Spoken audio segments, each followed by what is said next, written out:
What do you think about the latest situation, General Clark? Where do you think, though, from your perspective, things are going at this moment? We all understand May the 25th is going to be the election in Ukraine. Well, I think that what's happened is we're seeing the unfolding of a Russian plan to destabilize Ukraine and prevent the elections.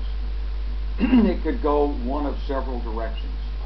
It could expand destabilization through these provocateurs who have infiltrated Ukraine, including the infiltration of Russian Special Operation Forces, who are in uniform with their patches off, wearing these masks across their face as though they're fooling someone. We're looking at the weapons, we're looking at their uniforms. These are Russian troops inside Ukraine. It's a complete violation of international law. Ukraine is a sovereign state, and these Russian troops have no business inside there. All right. Now, after this truce period, we still have the diplomatic agreement to work with, but Putin will have to decide whether he wants to continue destabilization, or maybe he'll roll the dice and launch the full invasion, which he's got prepared with those 40,000 troops around Ukraine's borders. Mr. Nekrasov, both of the other two gentlemen pointed their fingers at Russia. It is not surprise at all. So how would you respond to them? All the responsibilities are with the Kremlin? Well, first of all, the Americans have their current operations and CIA operatives in Kyiv and in Ukraine as well. They have their mercenaries there, and for them to accuse Russians is a bit rich. They use the same tactics as they used in Iraq, in Libya, in Syria, in Afghanistan.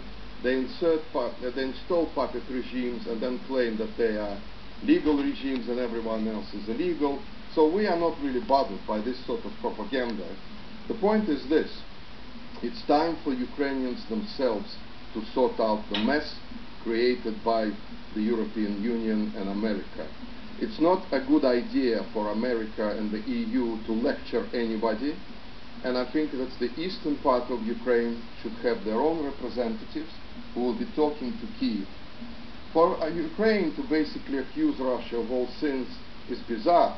Ukraine has been independent more than 22 years and couldn't sort out any of its problems, economic, political, social, anything. So for now, for them to say, well, it's all Russia's fault, is just strange, it's just weird. And also I think another important thing Westerners should understand: President Putin does not have that sort of influence on eastern Ukraine to get people out of their houses, blocking roads and blocking major buildings. This is their own will.